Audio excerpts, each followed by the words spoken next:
Hello friends, study with bank के current affair session में आपका स्वागत है।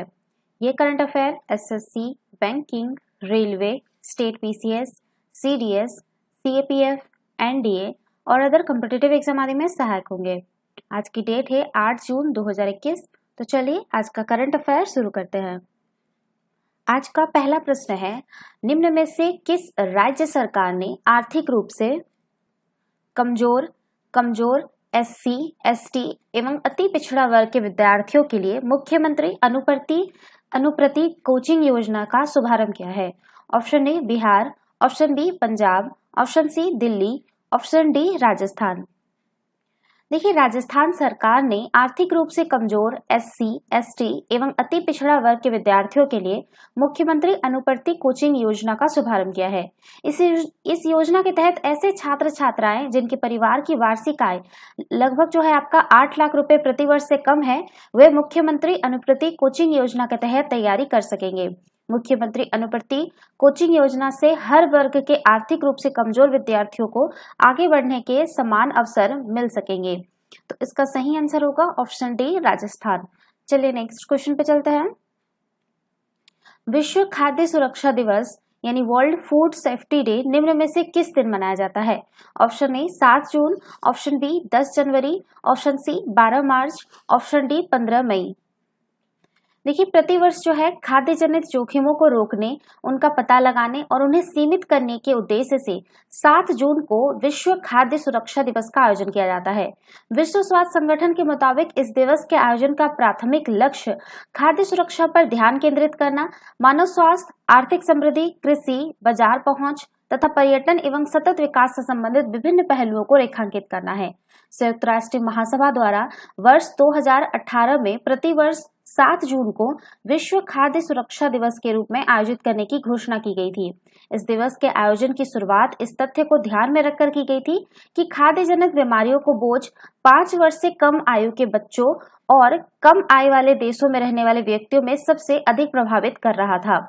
विश्व खाद्य सुरक्षा दिवस आम लोगों को खाद्य उत्पादन के बारे में शिक्षित करता है कि वे खाद्य श्रृंखला के प्रत्येक चरण में किस प्रकार सुरक्षित रह सकते हैं और खाद्य प्रसंस्करण, भंडारण और उत्पादन जैसी गतिविधियों में सुरक्षित रूप से संलग्न हो सकते हैं। तो इसका सही आंसर होगा ऑप्शन ए 7 जून। चलिए नेक्स्ट क्वेश्चन पे चलते हैं। नौसेना के हाइड्रोग्राफिक सर्वेक्षण वाले निम्न में से किस जहाज को 40 वर्ष की सेवा के बाद रिटायर कर दिया गया है? Option A INS Khanderi, option B INS Sandhayak, option C INS Kalvari, option D INS Arihant. देखिए, भारतीय नौसेना के स्वदेशी रूप से डिजाइन और निर्मित हाइड्रोग्राफिक सर्वेक्षण जहाज आईएनएस संध्यायक 40 वर्ष तक राष्ट्र की सेवा करने के बाद जो है आपका 4 जून 2021 को सेवा मुक्त हो गया। इस जहाज की परिकल्पना तत्कालीन chief hydrographer rear admiral FL Fraser ने की थी, जिनको भारत में इस हाइड्रोग्राफिक सर्वेक्षण पोत का डिजाइन और निर्माण भी किया था। नौसेना मुख्यालय द्वारा डिजाइन को अंतिम रूप दिए जाने के बाद जहाज का निर्माण जो है वो आपका 1978 में कील बिछाकर GRSE कोलकाता, तब जो कलकत्ता नाम था, में शुरू हुआ था। तो इसका सही आंसर होगा ऑप्शन बी आईएनएस संध्यायक। चलिए नेक्स्ट क्वेश्चन पे चलते हैं।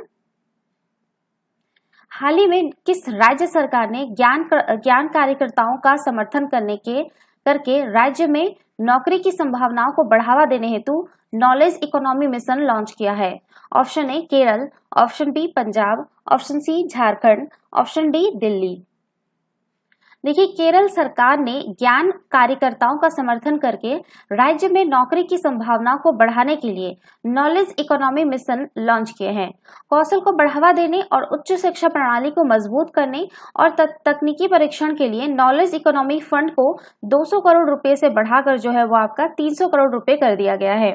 तो इसका सही आंसर होगा ऑप्शन ए केरल। चलिए नेक्स्ट क्वेश्चन पे चलते हैं। किस देश ने हाल ही में भारतीय वैक्सीन कोवैक्सीन के आयात को मंजूरी दे दी है?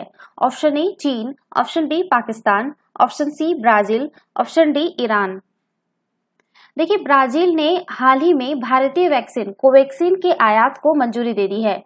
कोवैक्सीन का निर्माण हैदराबाद वेस्ट भारतीय कंपनी भारत बायोटेक द्वारा किया गया है। गौरतलब है कि भारत से आयात की जाने वाली इन टीकों का उपयोग विशिष्ट परिस्थितियों में किया जाएगा। फिलहाल ब्राजील ने भारत से कोवैक्सीन की 4 मिलियन खुराक आयात करने का फैसला किया है। तो इसका सही आंसर होगा ऑप्शन सी, ब्राजील। चलिए नेक्स्ट क्वेश्चन पे चलते हैं।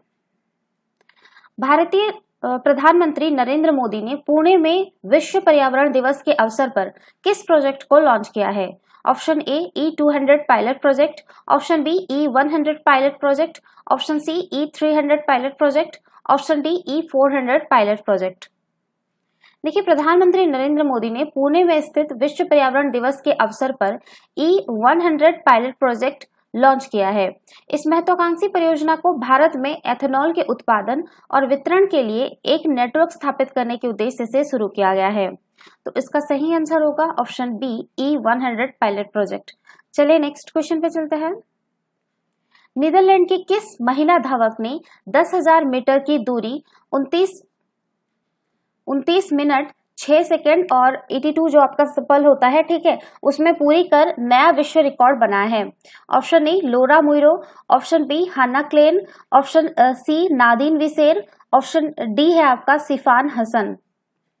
देखिए, नीदरलैंड की लंबी दौड़ की एथलीट सिफान हसन ने महिलाओं की 10,000 मीटर दौड़ का नया वर्ल्ड रिकॉर्ड अपने नाम कर लिया है। उन्होंने मात्र 29 मिनट 6, आप इसको 6 सेकंड में पकड़िए, ठीक है, 6 सेकंड का समय निकालकर यह दौड़ पूरी कर ली है। सिफान से पहले इस वर्ल्ड रिकॉर्ड पर इथियोपिया की अल्माज अयाना का कब्जा था। अल्माज ने रियो ओलंपिक के दौरान जो है आपका 29 मिनट, ये मिनट होगा, सॉरी, ठीक है, मिनट और 17 सेकंड का समय लिया था, ठीक है। तो इसका जो सही आंसर होगा वो होगा आपका ऑप्शन डी, सिफान हसन। चलिए नेक्स्ट क्वेश्चन पे चलते हैं। किसने अपने उपन्यास at night all blood is black वर्ष 2018 के लिए प्रतिष्ठित वार्षिक अंतर्राष्ट्रीय बुकर पुरस्कार जीता है? Option A David Diop, option B Peter Johnson, option C doctor Plimpton, option D है आपका थॉमस कुक। देखिए, डेविड डियोप ने अपने उपन्यास at night all blood is black जो वर्ष 2018 में प्रकाशित हुआ है के लिए प्रतिष्ठित वार्षिक अंतर्राष्ट्रीय बुकर पुरस्कार जीता है।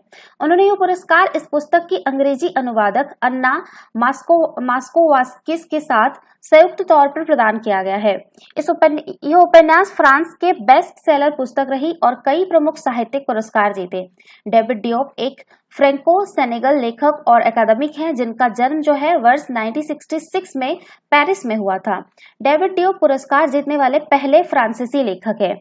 अंतर्राष्ट्रीय बुकर पुरस्कार अंग्रेजी भाषा से इतर अन्य भाषाओं में कार्य करने वाले लेखकों पर केंद्रित है और इसके तहत प्राप्त 50,000 पाउंड यानी 44 लाख रुपए की धनराशि को अनुवादक और लेखक के मध्य विभाजित करना होता है। अंतर्राष्ट्रीय बुकर पुरस्कार जिसे पूर्ववर्ती में मैन बुकर अंतर्राष्ट्रीय पुरस्कार कहा जाता था, मूल बुकर पुरस्कार के एक हिस्से के रूप में वर्ष 2005 में शुरू किया गया था। तो इसका सही आंसर होगा ऑप्शन ए, डेविड डियोप। चलिए नेक्स्ट क्वेश्चन पे चलते हैं। विश्व पर्यावरण दिवस के अवसर पर कौन से राज्य के मुख्यमंत्री ने भूटान की सीमा से लगे बोडोलैंड प्रादेशिक क्षेत्र के तहत कोकराझार जिले में रायमोना रिजर्व फॉरेस्ट को राज्य के 6ठे राष्ट्रीय उद्यान के रूप में घोषित किया है? Option A Nagaland, option B है आपका Arunachal Pradesh, option C Assam, option D Manipur. देखिए, विश्व पर्यावरण दिवस के अवसर पर जो है असम के मुख्यमंत्री ने भूटान की सीमा से लगे बोडोलैंड प्रादेशिक क्षेत्र के तहत कोकराझार जिले में रायमोना रिजर्व फॉरेस्ट को राज्य के 6ठे राष्ट्रीय उद्यान के रूप में घोषित किया है। राज्य के अन्य 5 राष्ट्रीय उद्यान में शामिल है आपका कांजीरंगा, मानस, नामेरी, ओरंग और डिब्रू सेखोवा।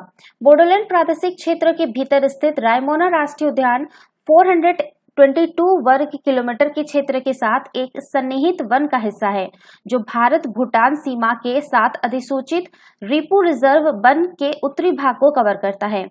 यहाँ सुनहरे लंगूर, एशियाई हाथियों, बाघों, क्लाउडेड तेंदुआ, भारतीय गौर, जंगली भैंस, चित्तीदार हिरण और हॉर्नबिल के साथ तितलियों की 150 से अधिक प्रजातियां, पक्षियों की 170 प्रजातियां और पौधों एवं आर्किड की जो है 380 किस्में मौजूद है।